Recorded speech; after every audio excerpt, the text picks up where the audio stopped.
Hello जी, राधे राधे। कैसे हैं आप? आई होप आप सभी बहुत अच्छे होंगे, हम भी ठीक हैं। तो गाइस, आज मैं आप सभी के साथ बहुत ही यूजफुल सी वीडियो लेकर के आई हूँ। तो चलिए फटाफट से करते हैं शुरू। तो दोनों बच्चे चले गए हैं स्कूल। आज मैं थोड़ा सा कैरेटीन के बारे में आप सभी के साथ यह जानकारी शेयर कर रही हूँ।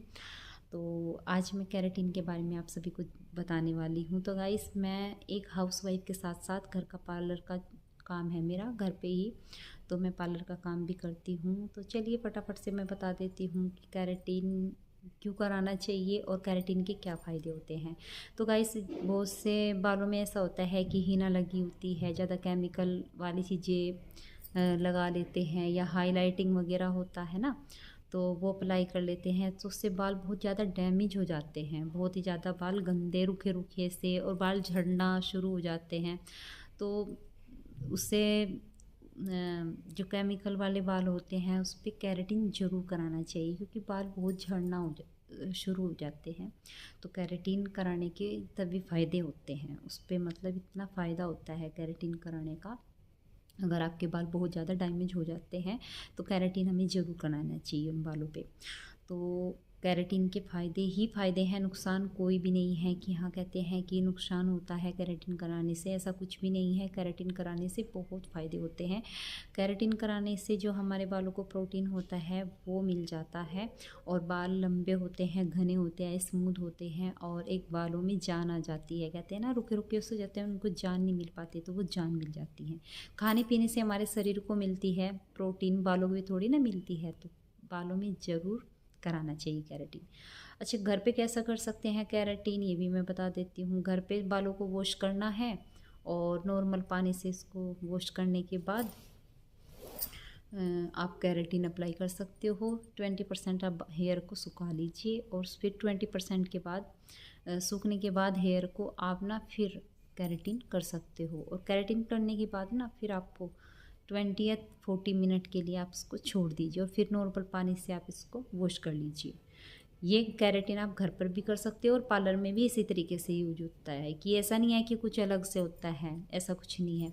तो चलिए, मैं कैरेटीन कौन कौन से लेकर के आई हूँ ये भी मैं दिखा देती हूँ। जो कैरेटीन प्रोटीन, जो कैरेटीन हेयर मास्क प्रोटीन होता है ना, तो ये वाला है, ये सबसे अच्छा कैरेटीन है। इसको घर पे बहुत ही आसान तरीके से यूज हो जाता है। ये अगर आप चाहोगे तो मैं लिंक दे दूँगी, आप वहाँ पे जाके देख सकते हो और लेकर के आ सकते हो। अच्छा, एक कैरेटीन ये है, ये भी इसी तरीके से यूज होता है, ये भी इसी तरीके से यूज हो जाता है, और इससे बहुत ही बालों में मतलब जान आ जाती है, और जाना है स्मूथली बालों को कराना चाहिए। तो एक कैरेटीन स्मूथली होता है, वो बालों में कराते हैं। उसका प्राइस थोड़ा ज़्यादा है,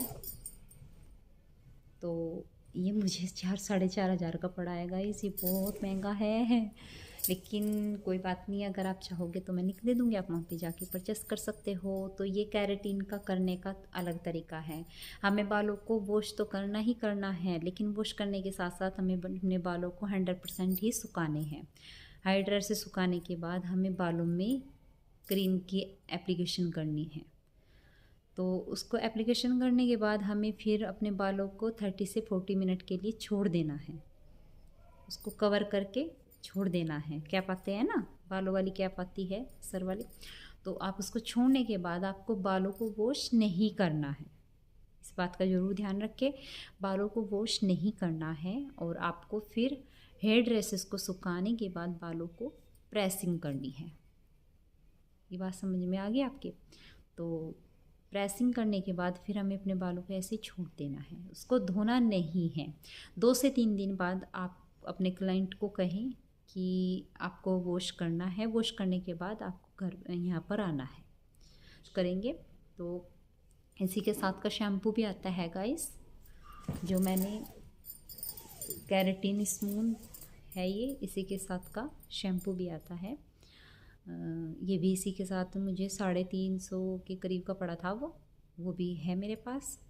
धीरे धीरे आप सभी को मैं जानकारी देती जाऊंगी, और दिखाती भी जाऊंगी चीज़ें, और बताती भी जाऊंगी।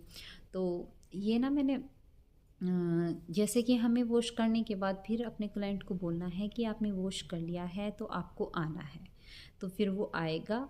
उसके बाद हमें प्रेसिंग ज़रूर करनी पड़ेगी, एक बार प्रेसिंग ज़रूर करनी पड़ेगी। उसके बाद हमारे बाल स्मूथ और लंबे टाइम तक बहुत अच्छे रहते हैं। और केराटिन का तो खैर क्या ही कहना, केराटिन तो बहुत अच्छा होता है, वैसे रिजल्ट उसका बहुत अच्छा है। उससे थोड़े से लंबे बाल जिसके झड़ रहे हैं, लंबे बाल होना शुरू हो जाते हैं, बाल नहीं झड़ रहे, बस हमें क्या करना है, जब हम केराटिन अप्लाई करते हैं ना तो हमें स्कैल्प पे नहीं लगाना, जैसे कि जड़ों में मांगो मांग नहीं लगाना।